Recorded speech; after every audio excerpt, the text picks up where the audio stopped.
This conference will now be recorded. All right. Welcome to the RMC support group, the first one of 2023. Look at that. Good to see. Good to see everybody. Hopefully, everybody had a great New Year.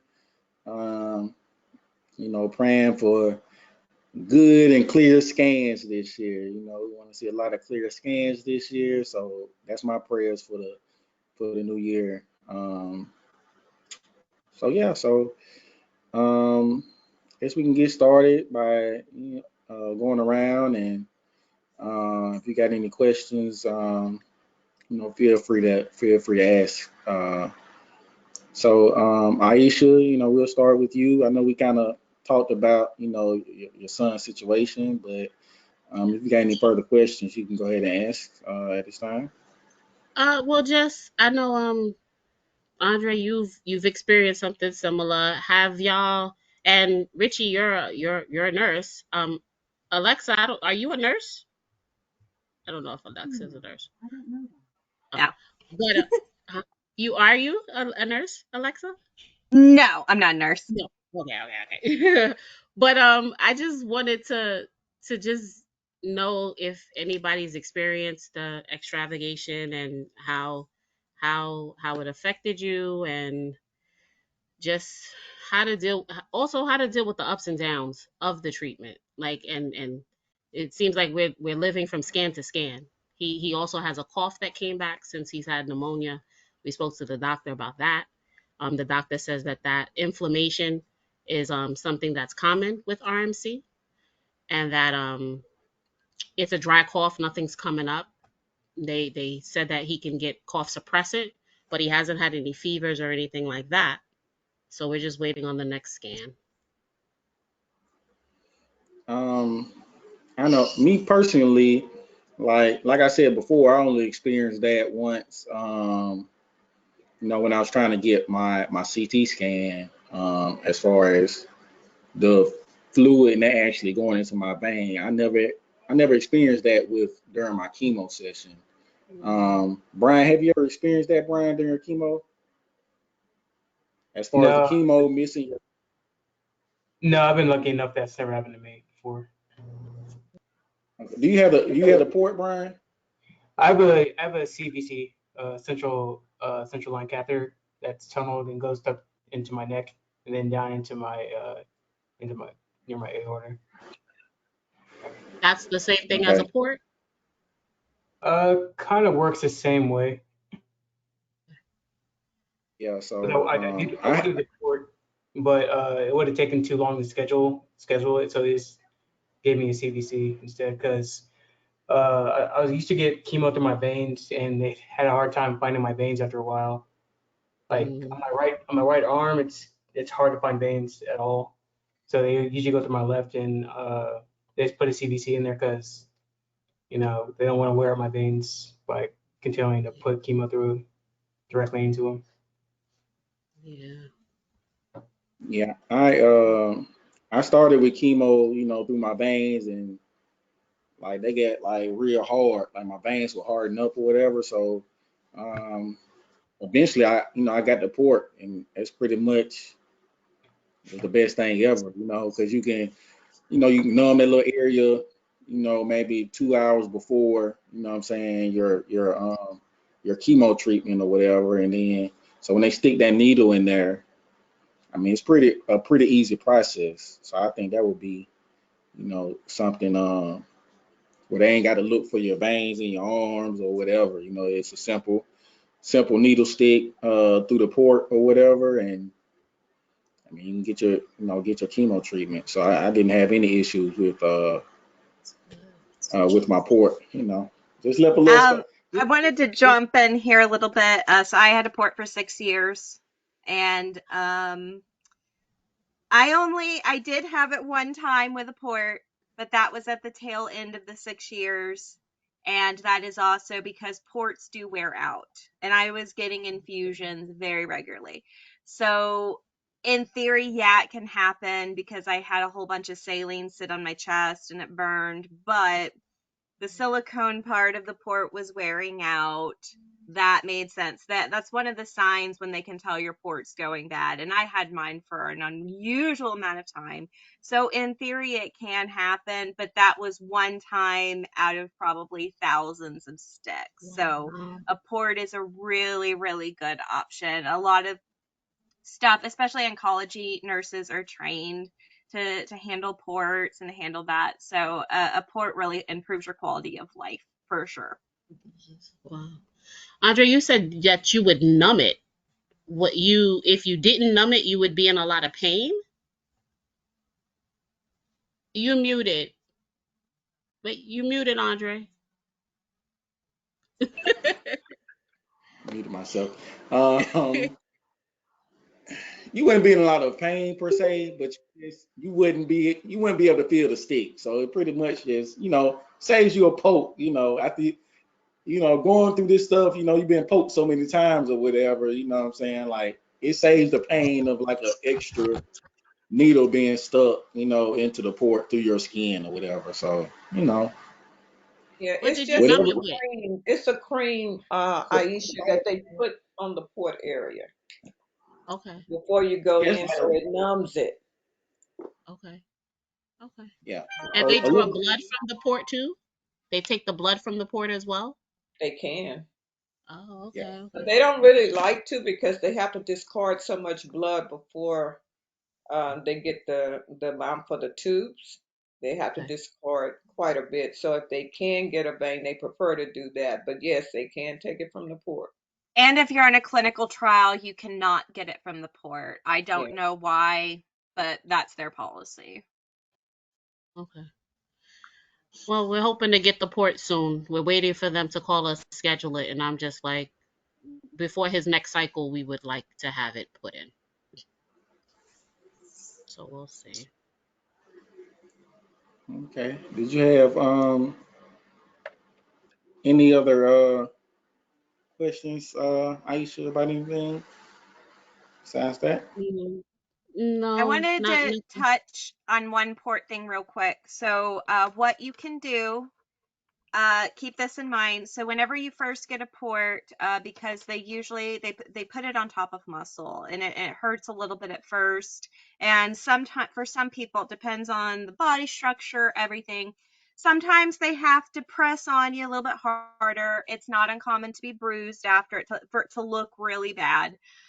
So one of the things you can do when they schedule is you can request while he is under, while Greg is under and getting the port placed, you can ask for them to go ahead and access it since he won't be showering or anything like that, and they can actually give chemo the next day. So he would not have to be Mm, subjected to a scary first access.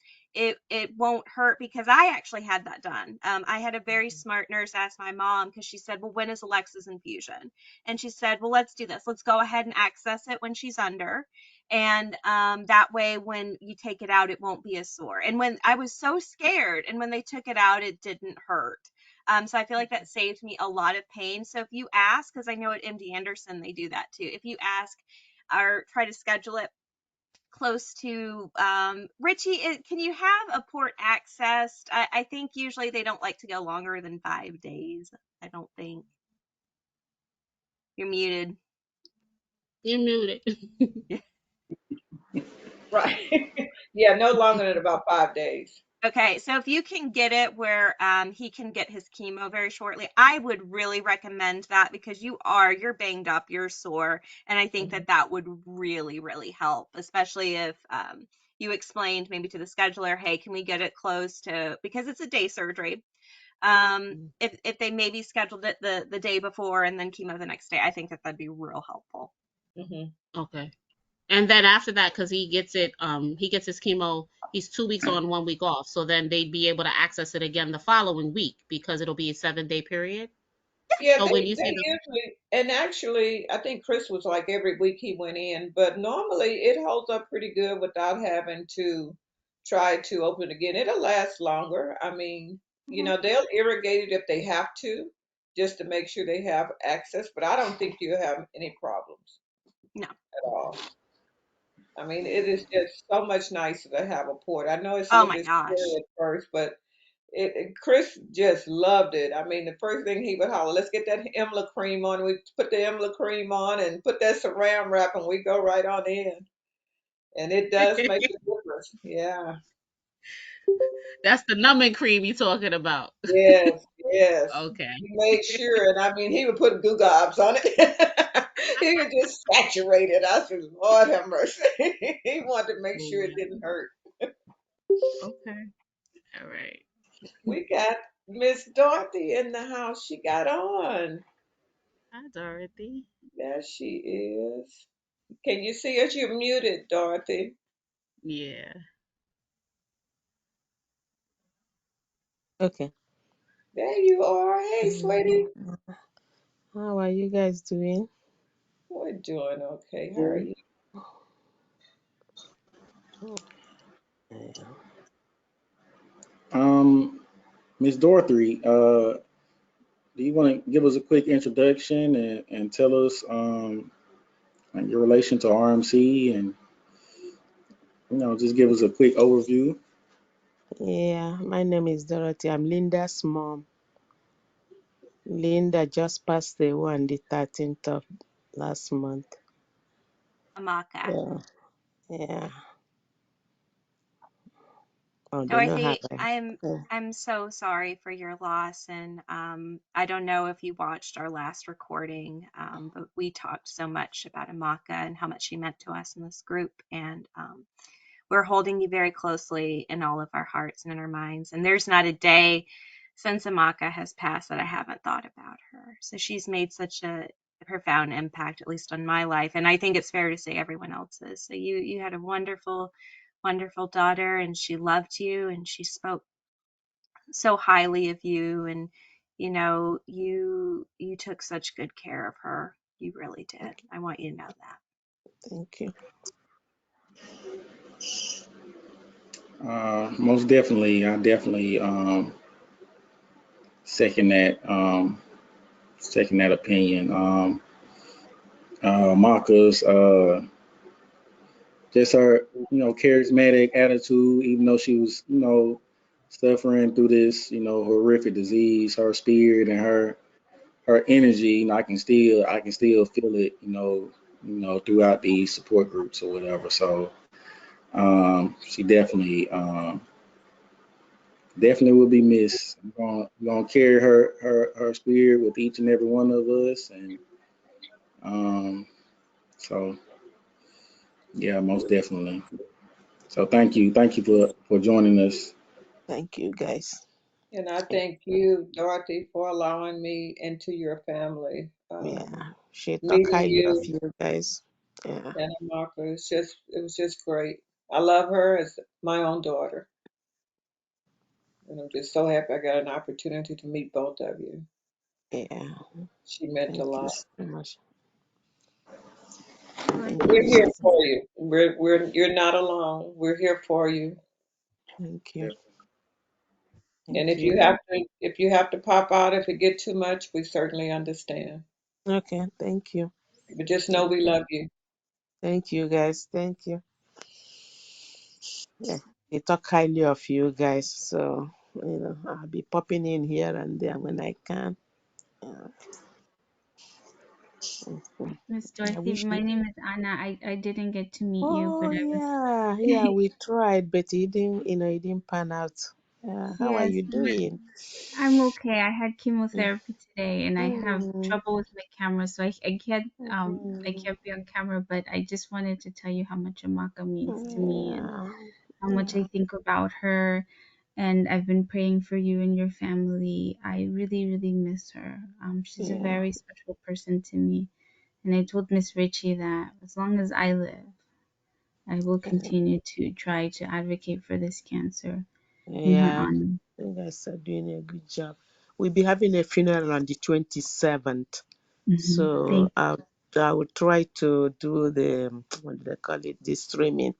So if any of you can, you can join. If not, that's okay. thank you. I'm Okay. very sorry for your loss, and you're in my prayers. Thank you so much. I'll let you guys continue with the meeting. I'll pop in whenever I can. Okay. Thank you guys so much. Thank you.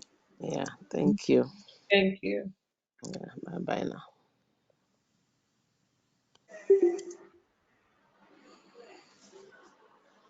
Um, Aisha, did you have anything else you want? Any questions or anything you had to share? Um,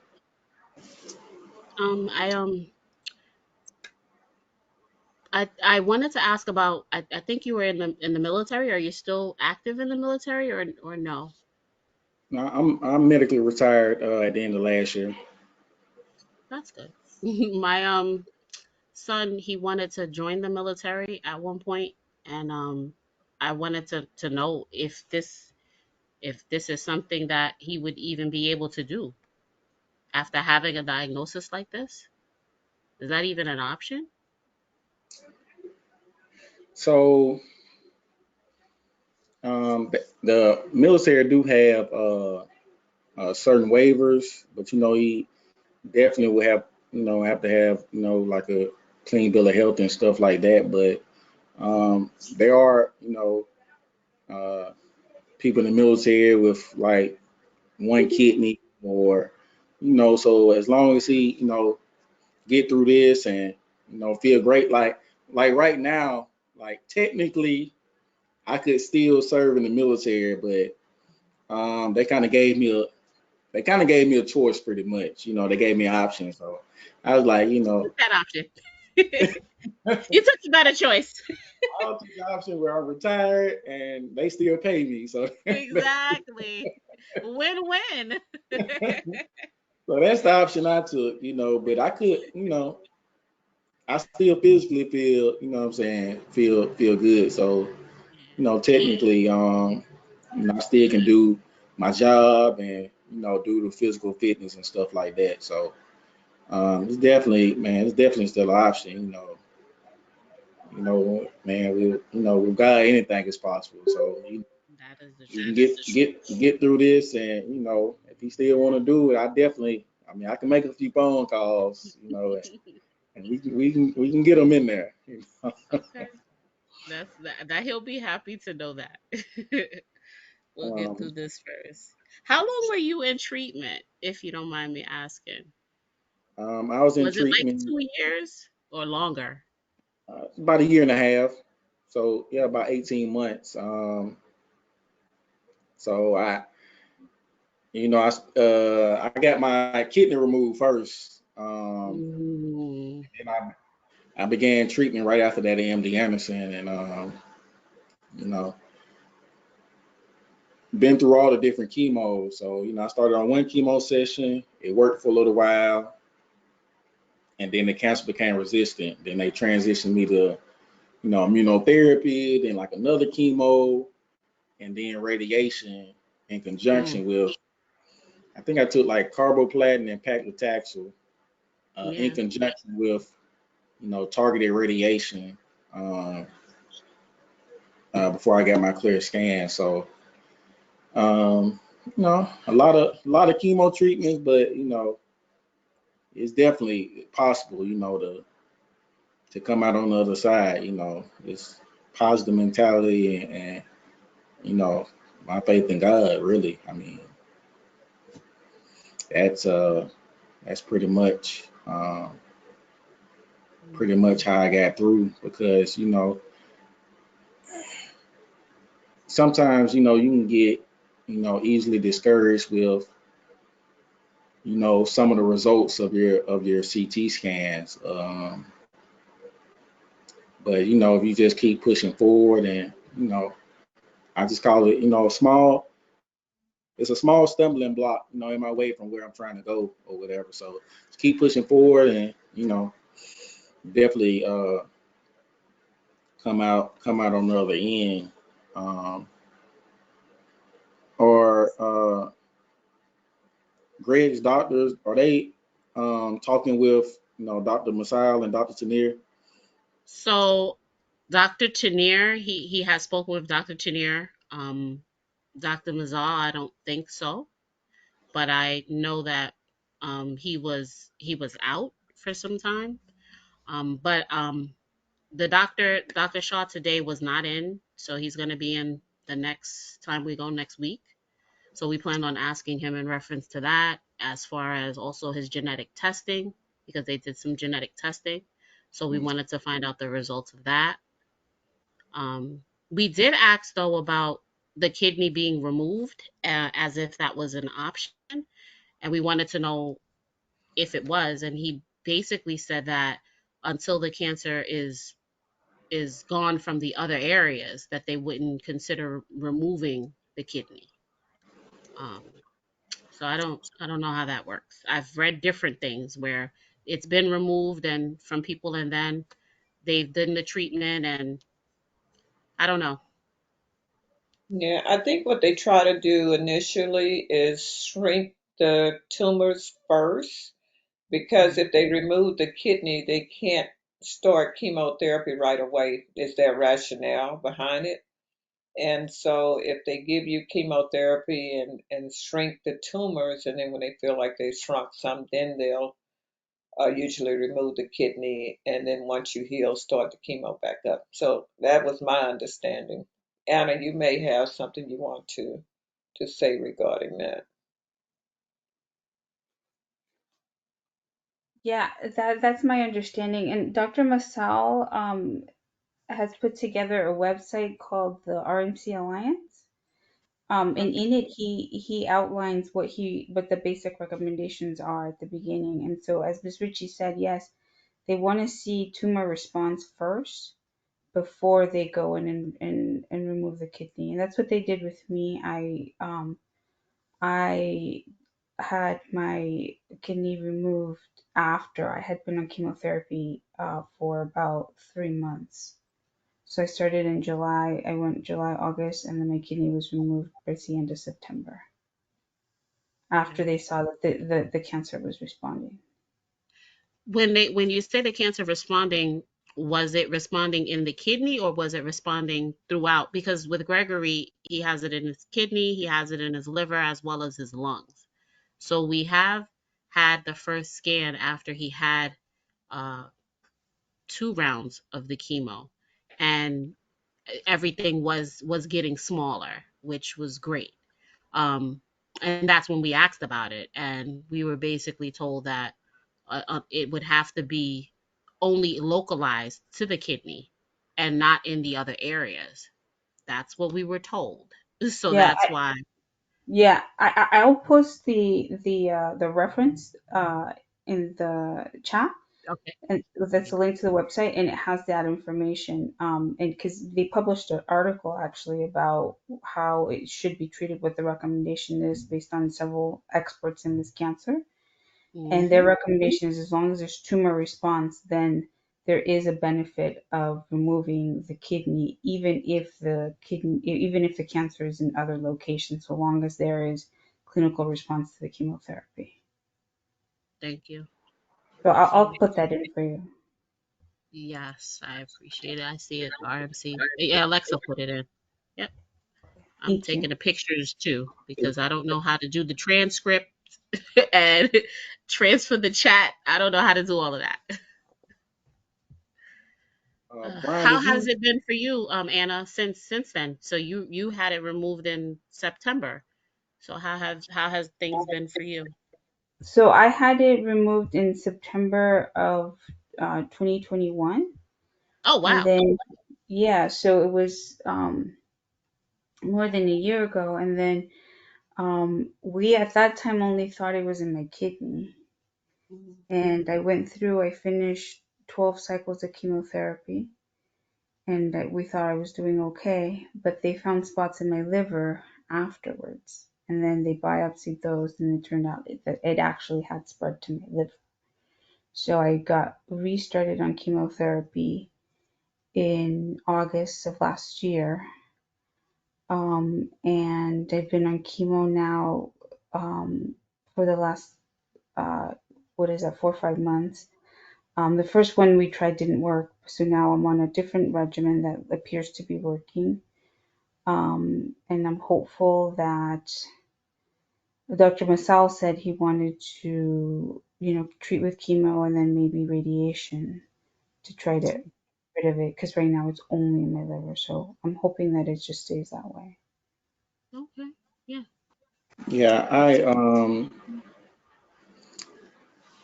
so my once they shrunk my cancer enough, that's when they brought in, I think his name Dr. Tang at MD Anderson or whatever. So the radiation was like a targeted radiation because the cancer had spread from my kidney to my lungs and my lymph nodes.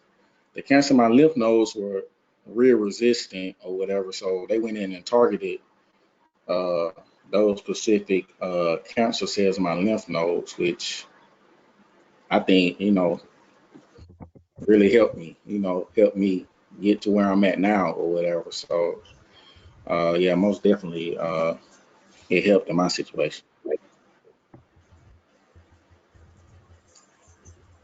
Um, I was gonna ask Brian, did you have chemo before your kidney was removed, or how did your situation go, Brian? So actually, I actually got my kidney removed before I started chemo. When they found a mass on my kidney, they went ahead and did surgery. They told me initially it was clear cell, but it wasn't until further investigation they found out that it was RMC. mm. So, yeah. All right, appreciate you sharing that, Brian. Um, we have Abina on. Abina, is there anything you'd like to share with the group today, or any questions you might have?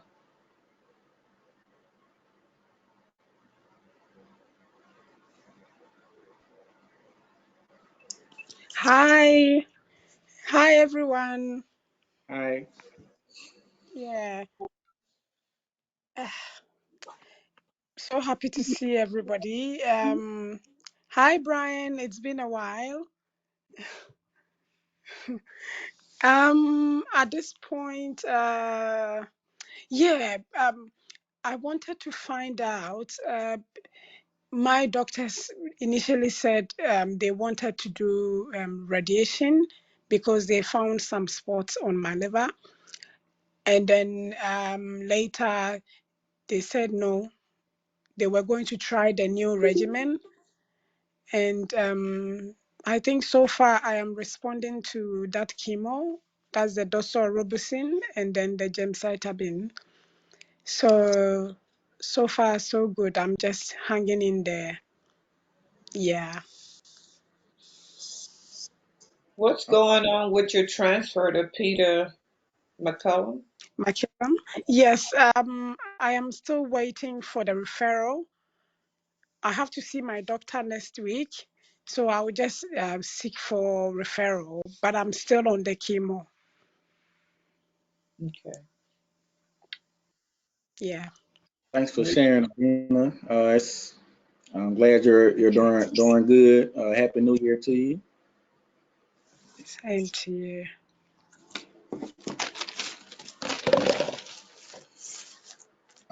Brian, is there anything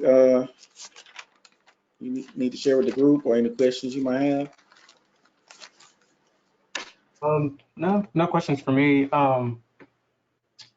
Everything with my treatments is going well. Last time I had scans, I think it was back in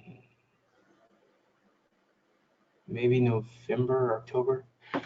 Um, they, the treatment's been working. They took me off of gemcitabine because not gemcitabine, but the Red Devil. Can't remember what it's called. Doxorubicin.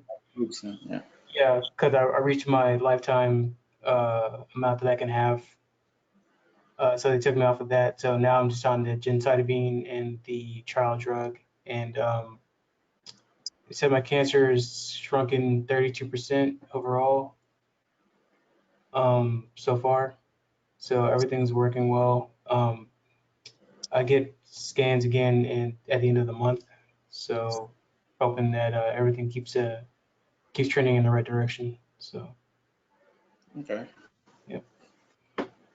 Thanks for sharing, Brian. That's a great news. Glad you're doing good.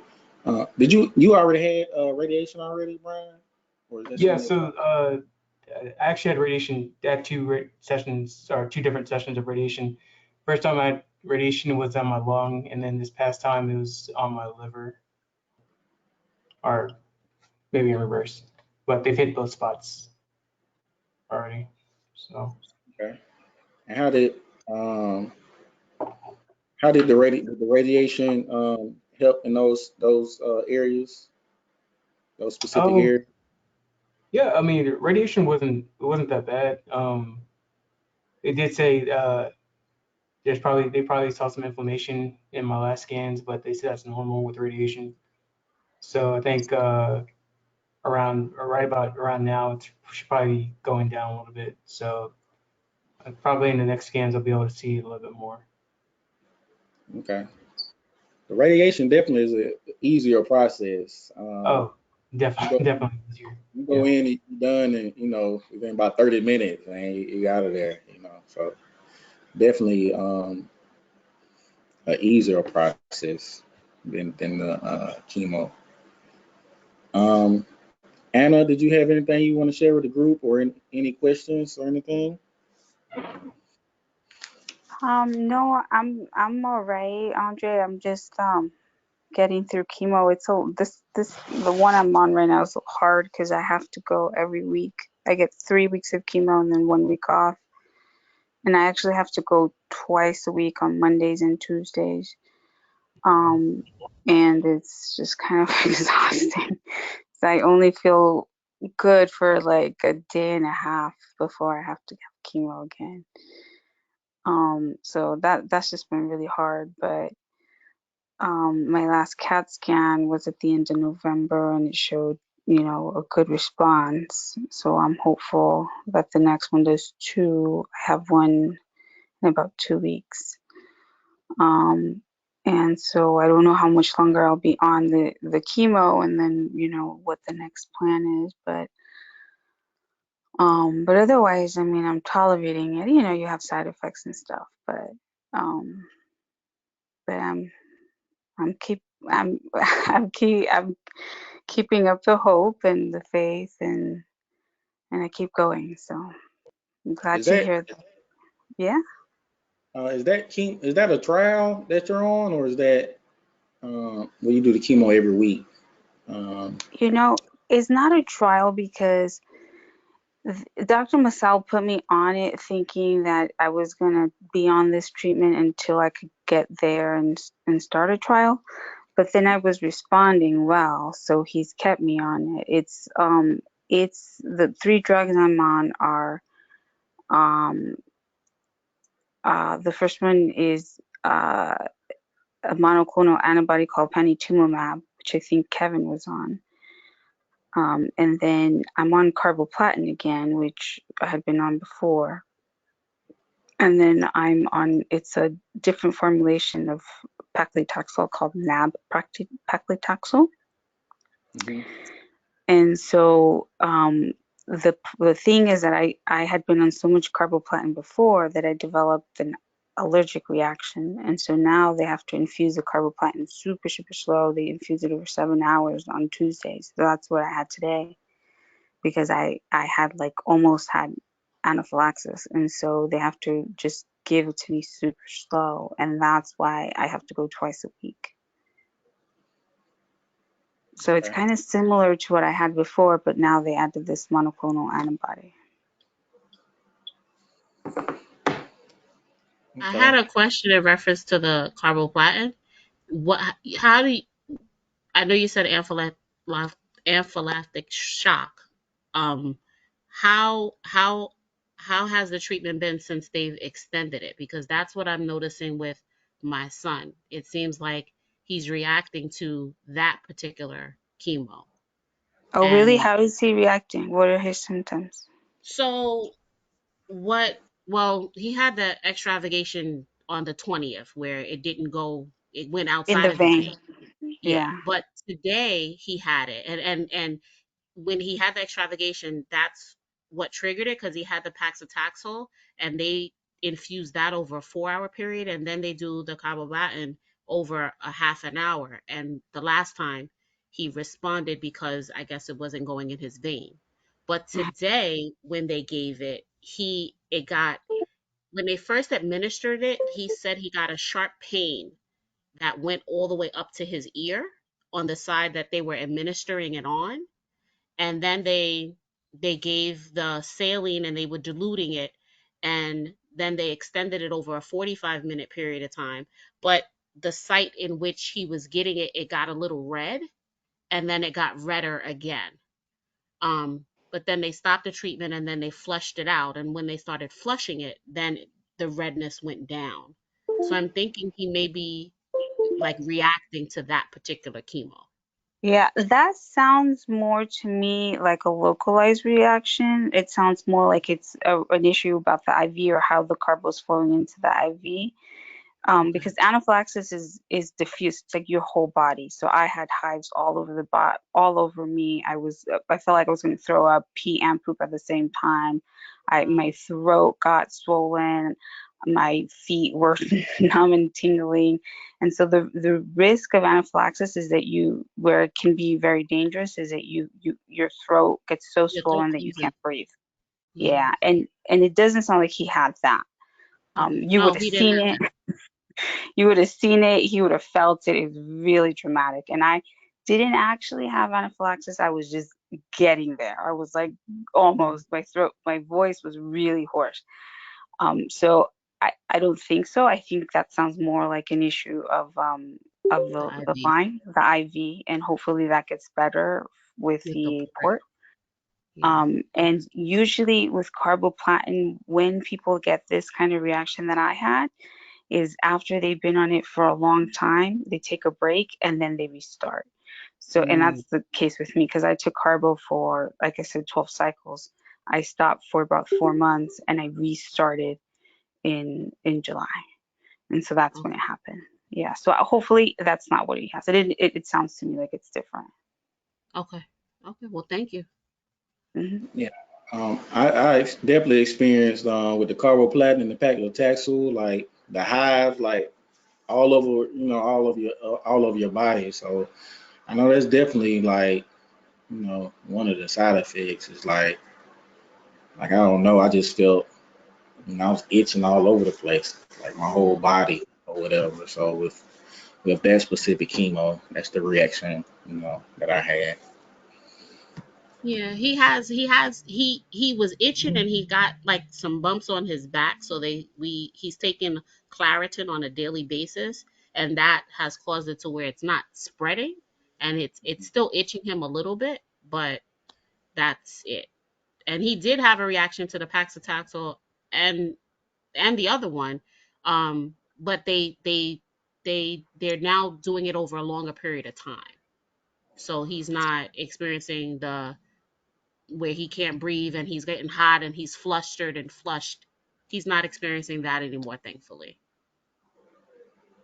Okay. All right. Anna, did you have anything else to add or any questions or anything?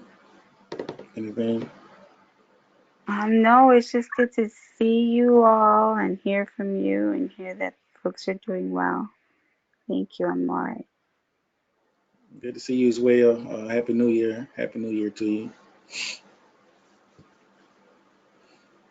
I think Stephanie has joined us. Stephanie, do you have anything, any input or any questions for the group tonight or anything you want to talk about? I think she's Yes, relatively new. Stephanie, you've yes, been missing in action. Happy New Year.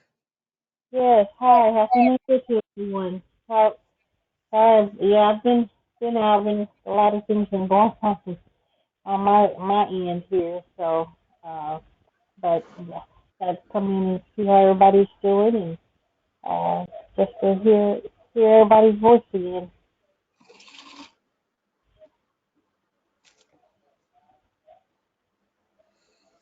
Well, it's good. We're happy to have you to join us. And Happy New Year to you. Yeah.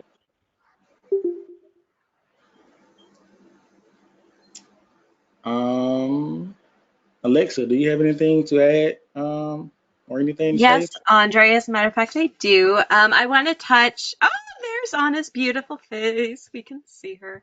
I want to touch on Ronnie Hillman just really, really quick. I'm sure if you follow ANCAN or the Chris C.J. Johnson Foundation social medias, or you've heard about it. The long story short is my fiance is actually a music producer, and we were talking about the Megan the Stallion court case, and I went on to TMZ and I saw that this young man had been diagnosed with cancer.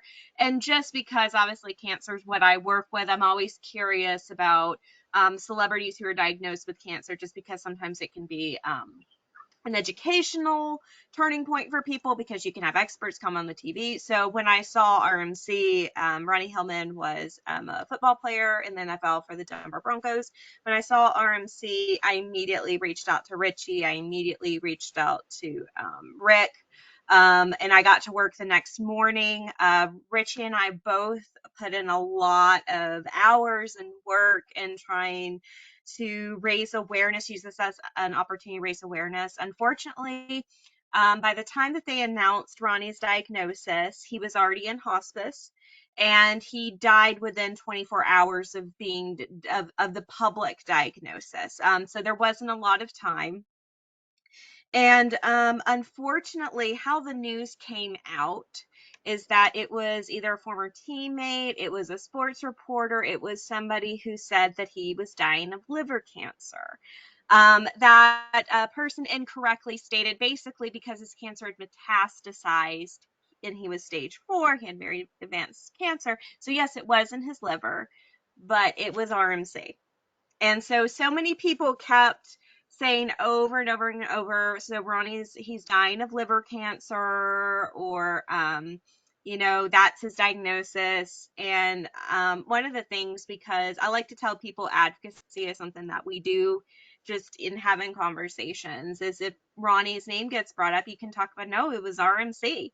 We need to say it, renal medullary carcinoma. And unfortunately, I'm very disappointed in the reaction we got. If I'm being candid and if I'm being open and honest, which I think you all deserve, I reached out to several media organizations. I reached out to the NFL. I reached out to the Denver Broncos. I reached out to everybody to see if we could use this as a learning opportunity, because the way that I view it is there are other NFL players who could die of this or get diagnosed with this. There are our kids, our loved ones. This is so important. And I some people say that advocacy doesn't do anything, and I really feel like it does with RMC, because that's the difference between having someone with sickle cell trait going, hey, my back or my side sort of hurts. Wait a minute, I need to go see my doctor. I need to go to the emergency room. So advocacy changes everything for RMC and for RMC patients. And unfortunately, also our sickle cell warrior disease advocates, because they do partner with us, as Richie knows, and they try to get the word out there. Even though ours is trait and theirs is the full-fledged disease, we work together on projects. They did their best, because some people wanted to start talking about sickle cell trait because of this. And there was a lot of infighting on social media. Well, he died of liver cancer, so that has nothing to do with sickle cell trait. We're going, no, it's RMC, and it's directly correlated with sickle cell trait. But yes, unfortunately, Ronnie's death is just like every other. There's been too many. It's been going on too long. And I am so heartbroken to tell you that nothing of what I had hoped and what Richie had hoped had come out of it. And so I will look to you straight in the camera, to the media. I'm very disappointed, to you, to the NFL, to the Denver Broncos. I'm very disappointed in you, because this could have been a learning opportunity that could have saved people's lives. And we love to talk about health disparities, and we love to talk about injustice. This is a time you could have stood up, and this is a time you could have done something about it, and you didn't. So that's my airing the piece about it.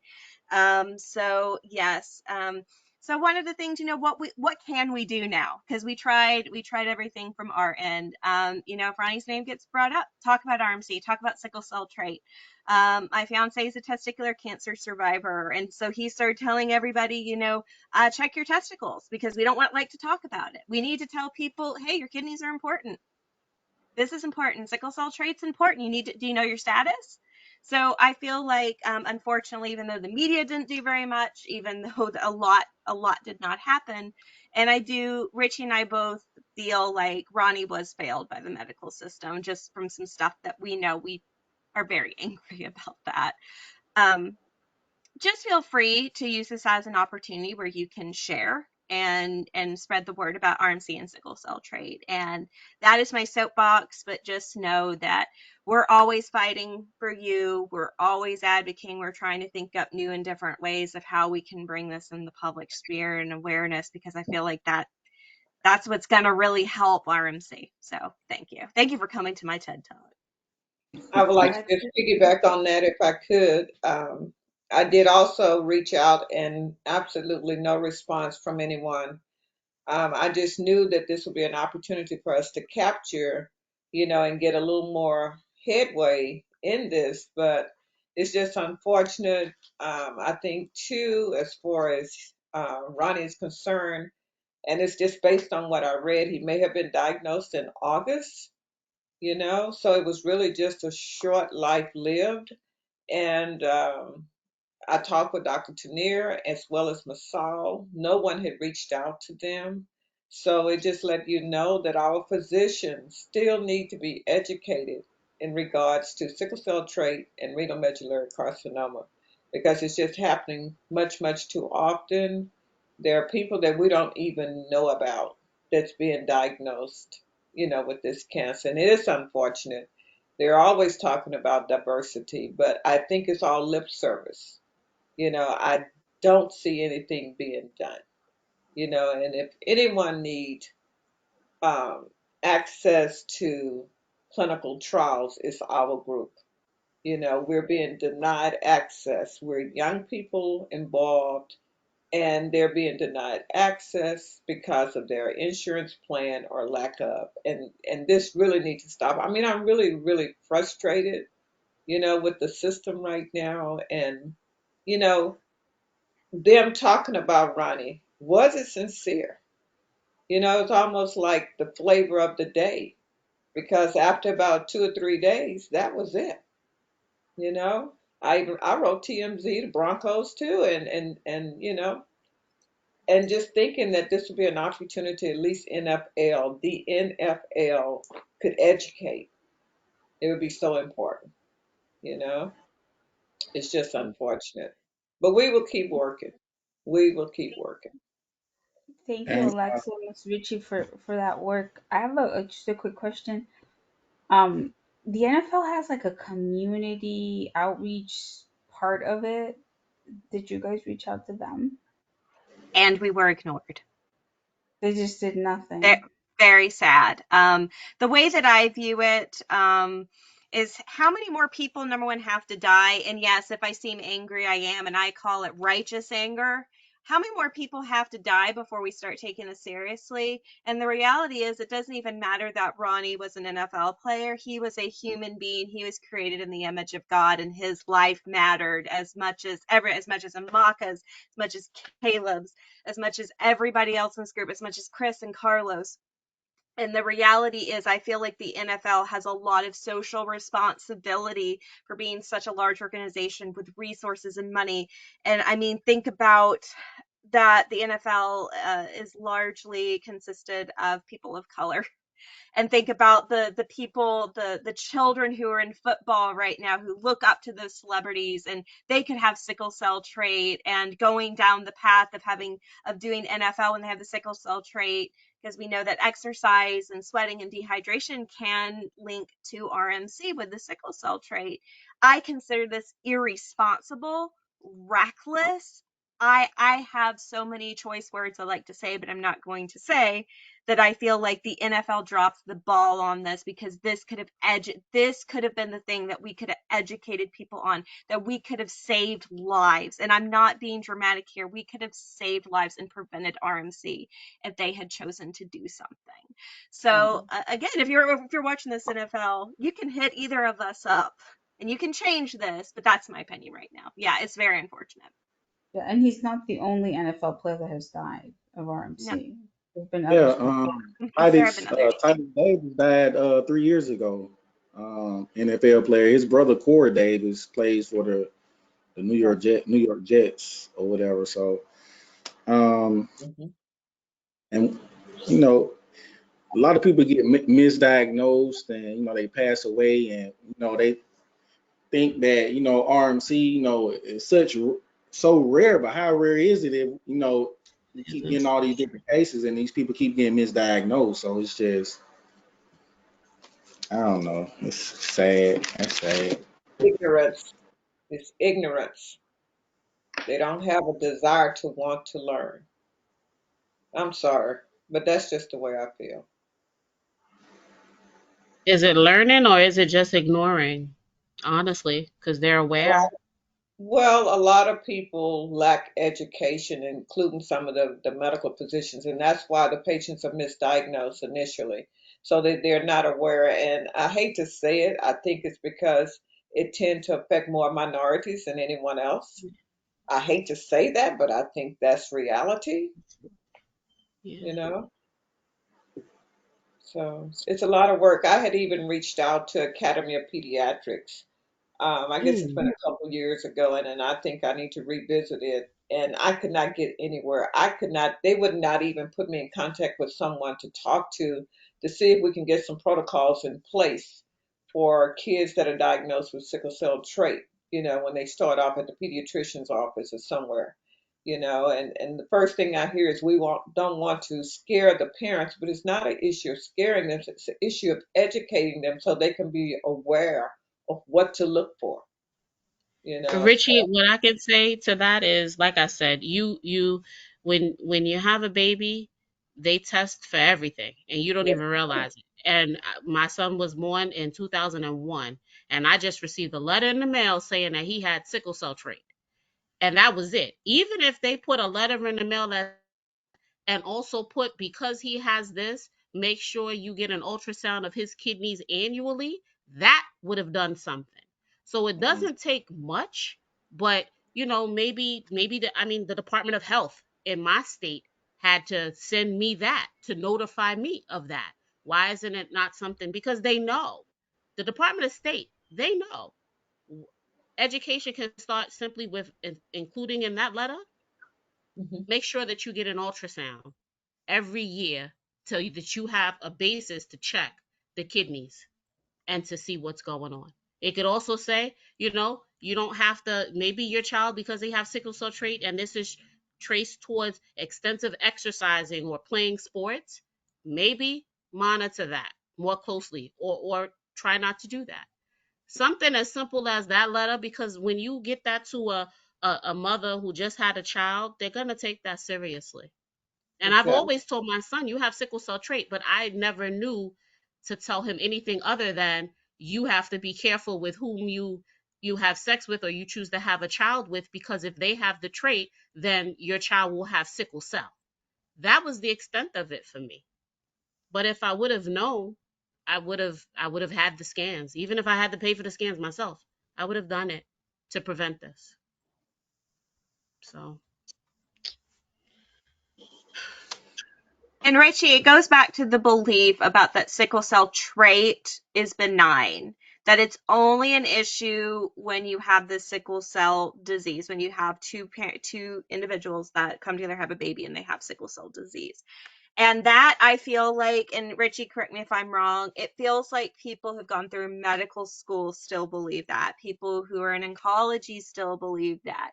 And I really, the thing that I had really hoped that with the Ronnie Hillman's death that we could have the conversation about is that sickle cell trait is not benign. And I feel like if people knew their child's sickle cell status, they would make the life. I believe in that parents are intelligent, they're intuitive, and if we give them the tools, they're going to use them. And I don't even feel like it would cost that much. I don't feel like for those who test positive for sickle cell trait, it would probably cost as much as one person's treatment with RMC. So what are our priorities here? Is what I would tell like the health departments, what I would tell the state agencies. What are the priorities? And I think, when people know what to do, they usually do it, for especially for parents with their children. That's so true. So very true. But even we're trying to make inroads even with the sickle cell disease community. They also think that sickle cell trait is benign and it doesn't really matter. And I've always said that sickle cell trait is the nucleus of all these things happening. Hmm. If it wasn't for sickle cell trait, you wouldn't have all this. But it's a mind thing, and we need to crush that myth. And it is really taking some time to do that. But we will continue. Eventually, we take one tree at a time and knock it down. That's all we can do. It's just keep beating a dead horse to death until somebody get it. Look how beautiful Anna is sitting up there looking like Queen Bee. I just love that lady right there. Like a supermodel. She I is just love Miss Richie. I don't feel so hot right now, but I know, sweetheart. And if you can't stay on, we certainly understand. I think we lost Brian too. Yeah, I was just looking up Ronnie Hellman on online when you guys were talking, and it looks like NBC News got it right. Like they put, I'm gonna put the link in the chat. They did, acknowledge he had RMC. They mentioned that RMC predominantly affects young men who are African American. Hmm. So it looks like, this article that link, it's stating correct information. And then when I just googled, RMC death, I mean, Ronnie Hill's death, it does say he died of RMC. So hopefully the internet is Yeah, I think correct. it was more the people that TMZ was interviewing and some of the other places. It may have been even CNN, and it was the teammates that had gotten the information and quoted it wrong and said he had a really bad CNN liver. kept doubling Yeah. down Oh his yeah. liver cancer. And Um, they didn't verify their information before they just put it out there, which is uh, sad, but that's what happened. yeah, It's what I think happened. yeah. It's just sad too that the NFL is not willing to take up um this issue in any way. It's just like the kid, what was his name? DeMar, what was his name? The To, one that yeah, collapsed on the field. I'm gonna see how long they're gonna talk about it. Who knows? There'll probably be a movie made out of this one. You know, yeah. The, and you I'm, know, and the hmm, NFL has a history of being like this. hmm, it's just unreal. But we'll keep fighting. Thank We'll, you guys for doing that. I'm really glad you tried your best. we got to get you well because you're gonna be our crusader too. Yes. That's my goal. That's my goal. You, Captain Sneed. We're gonna have Gregory in the house and Abina. We're gonna have a group here I know. because you're gonna live to give your testimony. Yeah. hmm Definitely. All right, Miss Ritchie, you got anything else to add here? Wrap I've it been up. talking all night, I believe, but I just want to add before we get off the call that our 10th annual walk is coming up. It will be March 25th in Sugarland. We're hoping to do something different, but if you can't make it to Houston, we are hoping that we can get teams. It's also virtual, and we're hoping we can get teams in every city. We're still, my little graphics person is slowing up as far as getting my registration forms together, but he just got back from India and he promised me this week that he'll get everything up and running. Our RMC patients participate free, and they're a significant other. We don't charge for anything. So if you can make it, we would love to see you. If you can't, certainly we will mail shirts, and so that you can get your team together in whatever city you live in. The UK is going to be joining us again, and also Greece. Wow. I think Lois is trying to get her foundation going there in Greece, and they will be joining us again this year as well. So we're looking forward to it. Whew. Somebody's sleeping. And Yes, Richie, we are going just to clarify, if the NFL or the NFL charitable organization or the Broncos or anybody would like to help sponsor the event or contribute, could they get in touch with you? Yes, they I can. just want to point that out there that that's something practically you can do. So just thought it came to my mind, want to put that out there. Yes, chrisjohnsonfoundation.org. Mm-hmm. We would love for you to be sponsors, and we'll put your name on the back of the shirt. We'll put it on our website, and we'll announce it at the walk. That They will are be snazzy shirts for the record. It is a high turnout. Ms. Ritchie's very popular in the community. It's a beautiful park. And I feel like it would be very beneficial. So like I said, I'm just putting that out there. great job. Oh, Alexa, maybe you want to tell them about the grant that we applied for and got denied. Sure. Abina, real quick, do you have a question? I've seen your hand go up a couple of times. Yeah. Sure, go This ahead. question is for everyone here. Sometimes this cancer journey I've been on, it's been very hard. It's been so hard. I just want to find out how do you stay positive? Especially, I mean, when I found a group, I was so happy to have Mhm. found a group. With the passing of Amaka, I felt so devastated. My Christmas was even, I don't know what to say. But how do you keep on the spirit? How? Because I'm at a point. One moment I'm good. I've got this. The next moment I am just down. I don't know when even I'm going to bed. I don't know if tomorrow I'm going to see daylight.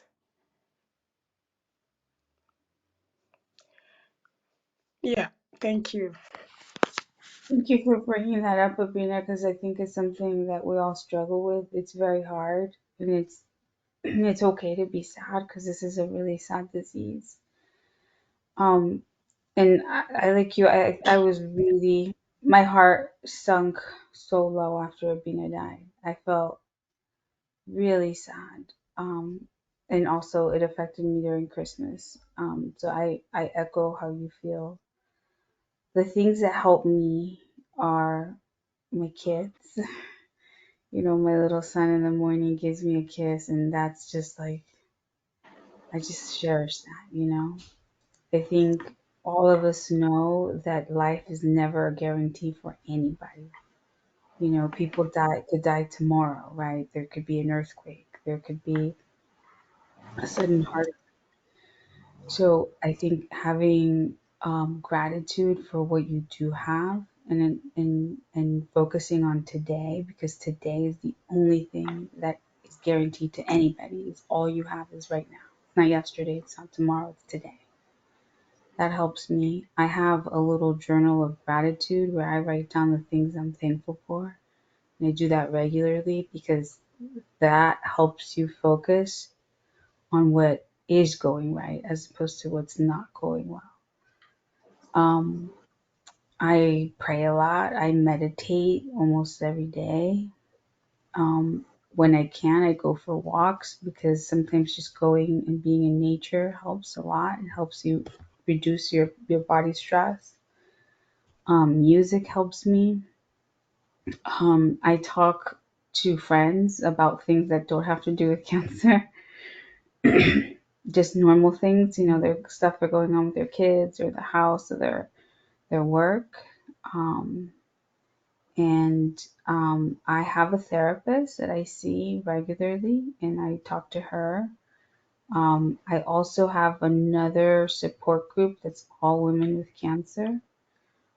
So I don't know if that might be something for you to look for in Australia, to see if you can find a support group, because sometimes just knowing, having other people that know that you have cancer and how, things that are challenging about it helps.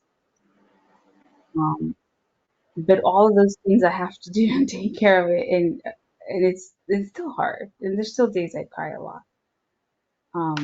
But I have to say that, faith has been really important to me too. I think for Andre as well. And so I keep up that spirituality every single day. I have a prayer that I say. Miss Ritchie sent me this really nice book that I read a lot. That's called A Daily Prayer for Women with Cancer. And it's very nice because it's written by a person who's been through this journey. And there are ways to ask um, for mercy and for peace from God, because that helps me. Um, so I think there's different things you have to find what's right for you, and what works for you and what you can incorporate in your life.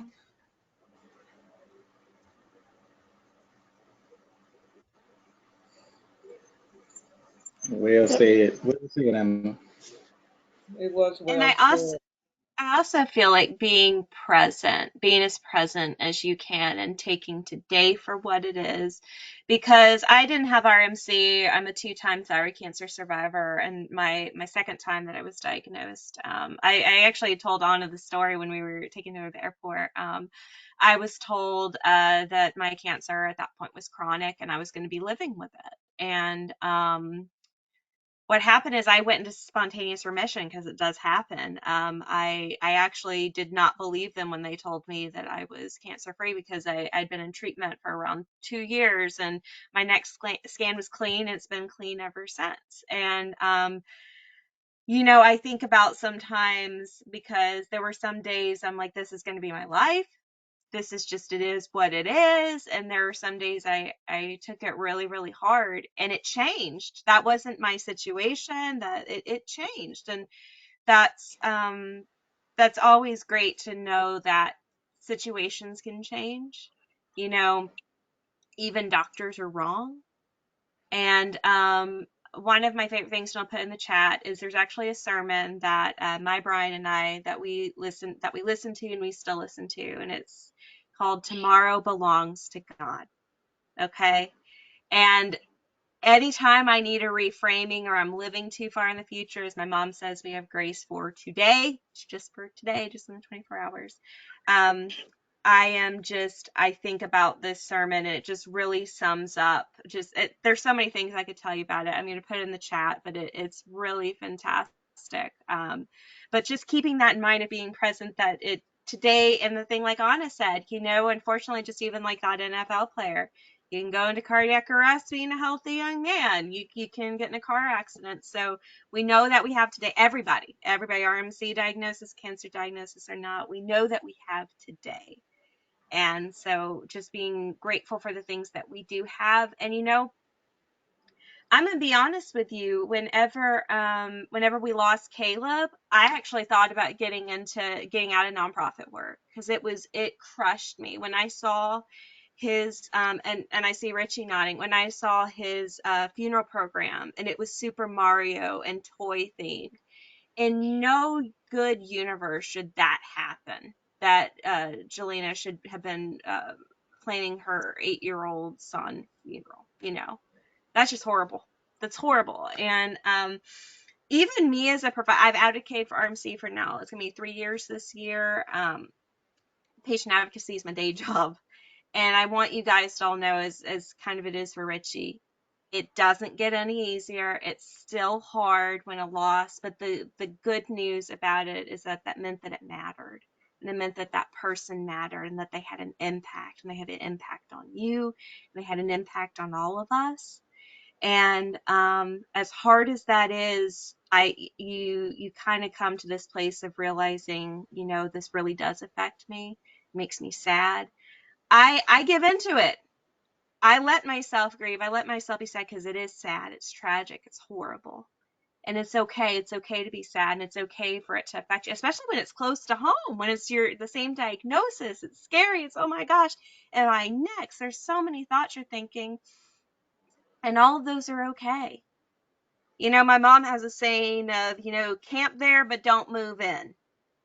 Like, just pass on through, just let the feelings go, pass on through. But yeah, I think I love what Anna said, but that was just my 2 cents. And I'll post this in the chat.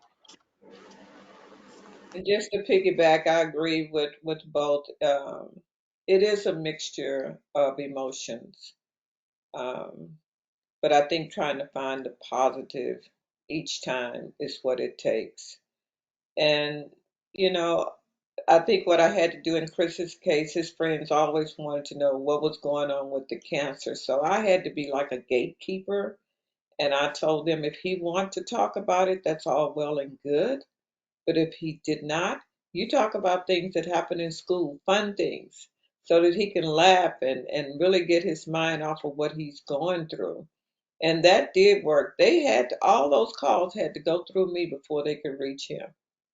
And he said, you got to talk to my mom. That's how he does it. And when I got through with all of them, they knew exactly what they were supposed to do. They didn't want Mama Richie upset. But I mean, that's what you have to do. It's just, if you want to cry, cry. I still cry. And each time something happens in our RMC community, it affects me. And I leaned on Anna. I mean, she was my positive force when Amaka died. I was feeling really bad that I didn't make it out there the day before she left. I said at least I could have been there to see her, and but I had been with her during the entire time she was here. It wasn't like I didn't see her and didn't do what I could, but there was that guilt that I felt because I couldn't go, and my foot was all swollen and everything. And even when she was told that she was being placed in hospice, she found some humor because she told me, I told her about my foot. She said, get some rest and you need to call Judge Judy and let them know about your foot. And I just had to laugh. And that will always be in my mind, call Judge Judy. And I said, how could this beautiful person just find some humor when she know that she may not wake up the next day? I mean, it just affected me. And then Anna, I mean, God bless her soul. I mean, she was the one that supported me during that time, and it should have been the other way around. But I really That's why appreciate we're family.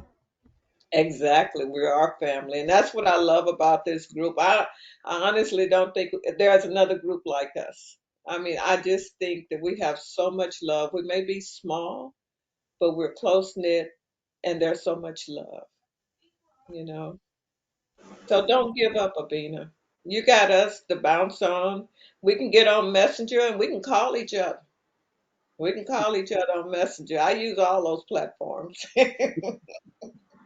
So, I mean, whenever And you, then also, I have to say too, like the cancer brings up, especially for us, because we're moms. This cancer brings up a lot of stuff in our family, and it's okay if you have to get professional help. Because my kids see a therapist. I found a therapist through this cancer support community, which is a nonprofit here, and they pointed me to somebody to help talk to them. And I started taking I told you about the medicine, the duloxetine I started taking for the burning that I had with paclitaxel. But that the neuropathy is so much better, but the duloxetine has helped with anxiety, and I think and I take it now for anxiety, really. And I've had anxiety my whole life, and I never wanted to take medicine. I hate taking medicine, but the anxiety was causing me more suffering than I needed. And so, I had to take medicine for it, and it's okay. If you have to, talk to a doctor about that, that's okay. Or, ask them to see a therapist. That's okay too. Because this is hard. This is so hard. Um, to manage. And you got three beautiful babies to always take care of every day too. It's hard, and as a mother, I mean, I had to literally walk away from my job so that I could care for my adult son. There was no way I could do both. It's a challenge. My mom did the same for me, Miss Richie. You're a I special I mother. know Alma was right there. I know she reminded me so much of myself. She was right there with Andre. You know, I got to give it to her. She hung right on in there. When you saw one, you saw the other. Mm-hmm. That's what us mamas do. Definitely. Yeah, I mean, because you know, Miss Ritchie and Andre's moms were fighting to to not lose their babies, and Abina and I are also fighting to not lose our babies. Hmm. Yes. That's so true. And that's what's going to keep you going. It's Yes. giving you strength every day to fight this monster. But just don't give in. You got the upper hand, both of you. You have the upper hand. And I can't wait to blast your story all over the world. Mm-hmm. Andre finally gave me permission to put his story all out there. We got it. Miss Richie, I was came in shy, Miss Richie. I was a little shy. Boy, you're not shy anymore, and I love it. Alma was great to share Andre with me as well. That's my baby boy too. Yeah. Well, you guys, it's almost 8:30. Anything else you want to share, or and maybe Alexa can tell about the Saturday meeting before we disband. Yes, I will wait if anyone else has anything, and then I will share about Saturday.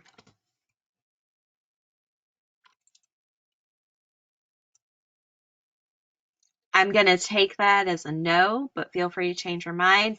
So, the Saturday meeting, we have now established it will be on the fourth Saturday of every other month, and that month is this month.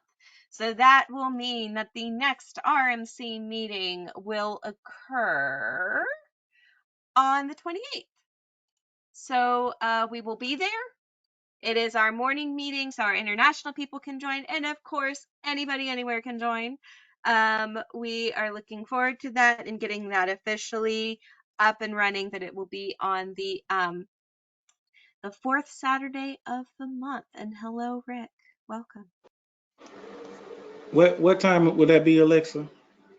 I believe we have it, Richie. Correct me if I'm wrong. I believe we have it at 10 a.m. Central Time. Yes, it was 10 a.m. Central. Okay. Okay, 10 a.m. Central Time. And of course, in a reminder, we do convert the time zones for everybody. So if you're on a reminder list, you will get a reminder for it, and it will be in your time zone.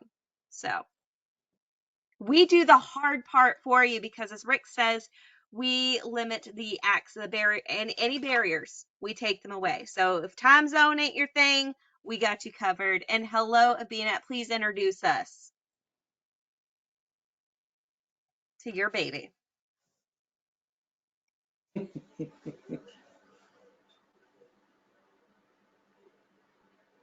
You're on mute, Abina. Yeah. Alexa, what did you say, please? I said, please introduce us to your baby because I was just Oh, talking and sorry. we were all like, ooh, adorable. Oh, okay. Sorry. No problem.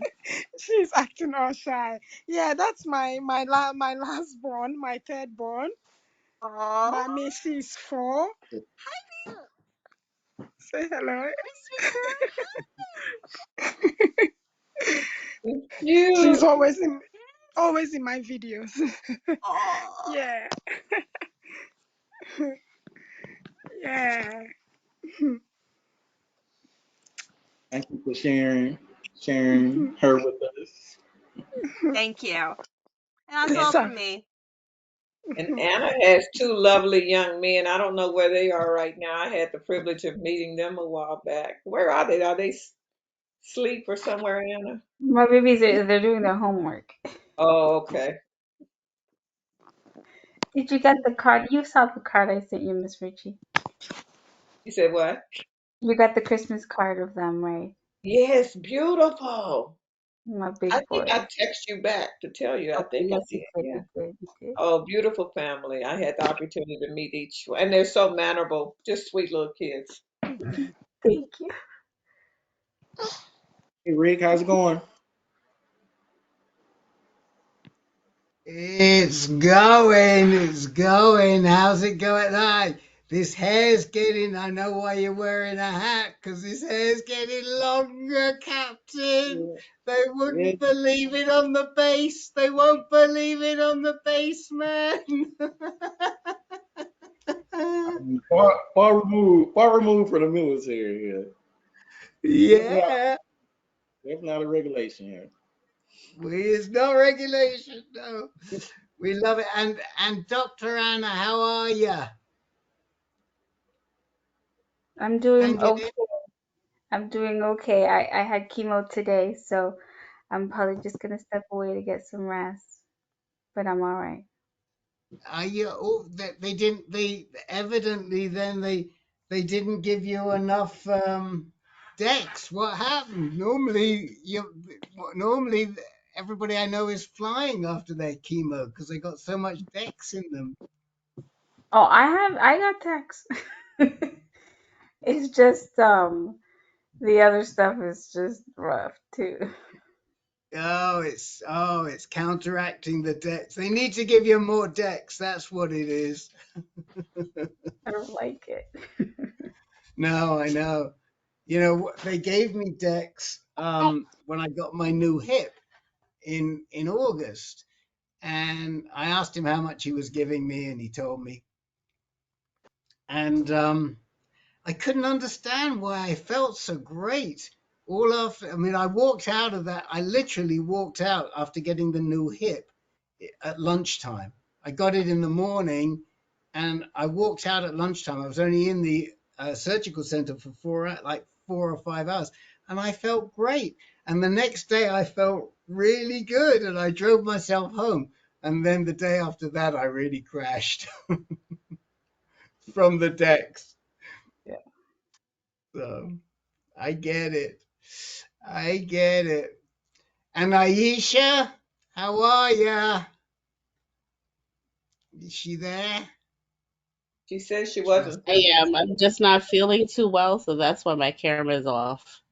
Okay. I just wanted to say hello. Hi, Rick. Hi. Good, good, good. And I don't know if I know Stephanie, so I can't say anything to Stephanie. And Bina, we can say. Bina, any progress in getting McCallum to respond to you? Um, not yet. Not yet. I'm going to see my doctor next week, and then Yeah. I'll take it from there. Yeah. Okay. Okay. Because we've got, I mentioned to you, we've got some people. We got one guy who's a patient advocate at McCallum with Okay. prostate. He has prostate cancer, but we can lean on him. If Yes. things aren't going and you can't get in, then we'll call Steve and we'll see what we can do. But I think we got you the name, right, that you needed. Yes, you did. Yes. Okay, well, because they're supposed, according to Steve, that they should be willing to take you on at McCallum, but we'll see. Okay. Yeah, I think Yeah. they're waiting on the referral from her physician Yeah. is the problem. Okay. But you got to be the squeaky wheel, whether it's Australia or whether it's the US. You got to be the squeaky wheel to get that doctor to get off his butt and Yes. refer you. Yes. Okay. Yes. Yeah. We'll certainly do that. Okay.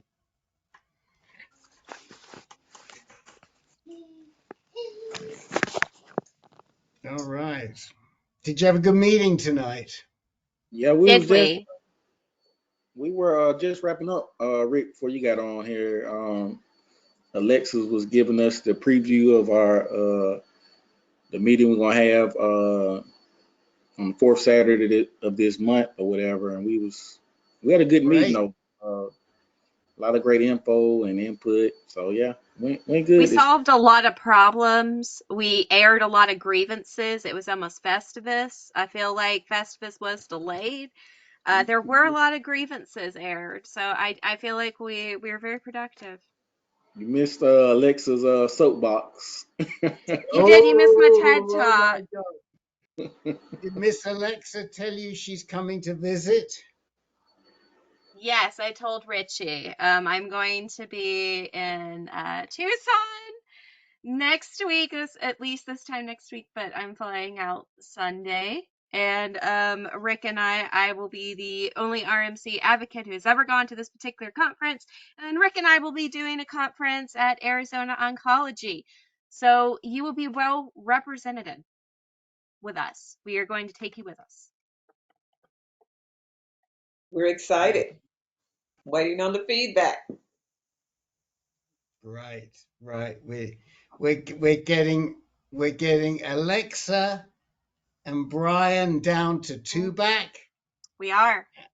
and they're going to be in a very nice hotel Very nice. and spend 2 or 3 days. And it turns out completely fortuitously that Hmm. there's a half-day conference there at the same time. So we're going We're to be jealous. We are you gotta jealous. you, you gotta come visit. You come visit, then we'll take care of you.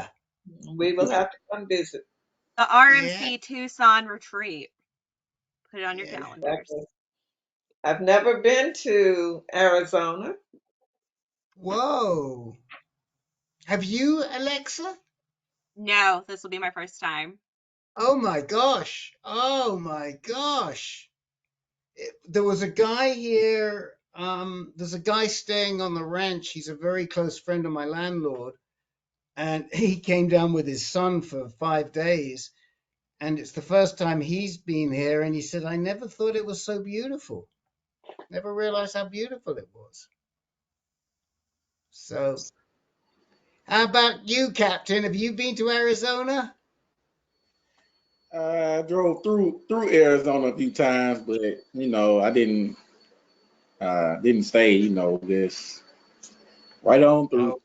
Oh, right on through. Okay. You probably went on 10. You probably were on 10 and you went just north of where I live. You went through Tucson. But you saw Mhm. the mountains in Tucson and it's really pretty. Yeah, Chris wanted to live in Phoenix, so I thought I was going to get the opportunity, and then he ended up here in Houston. So Mm, he loved Arizona. That boy went everywhere. I could say he lived his life, and I'm trying to good. live mine. I'm on the end of the pendulum, so I'm trying to get it all in before I get too old and can't walk. Get out of here. How old's your mother? How old's your mother? Mama will be 98. Yeah, she'll be 98 in February. Wow. I think it's 98. Let me figure this You, out. you, you, you got plenty of time to go. Don't talk about the end of the pendulum. We don't like that language. Okay, she'll be 97. Because she's 97. 96 now. I guess she'll be 97. Oh, that's close enough for government work.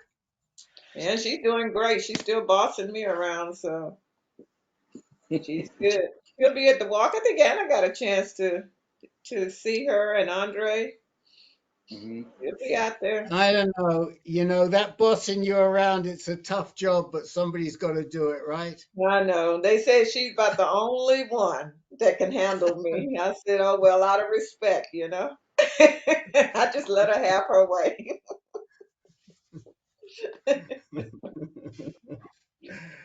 Okay, well, I'm glad I caught you guys. Sorry I got in so late today. All right, Always Rick, great. Rick. Happy New Year. appreciate you Happy New dropping in. Year and good health to all to everybody. How's that? What about that? What about that license? That CD? What's it license? That CDL? Are you working on it, Captain? Yeah, yeah, I'm in school. I'm in school now, or whatever for my CDL. Yeah, so working Yes. on. Mm-hmm.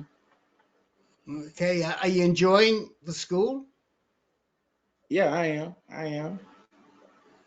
I like to Great. drive. All right. All right, All close us out. right. Positive, Mr. Captain Sneed. All right. Well, thank you all for joining our first RMC support group meeting for this year. Looking forward to uh, good clear scans this year. A lot of positive news. I'm manifesting positive energy, positive news, all that good stuff. And as always, I'm gonna keep you guys in my prayers. Don't forget RMC support group, January 28th. Looking forward to seeing you guys on Saturday, especially all our big overseas family we got here. So looking forward to them being able to join us at a good decent hour. So thank you all for coming. I hope you got some good knowledge and hope you got your questions asked. So love you guys. See you next time. Thank you. Good Bye. night. Bye. All right.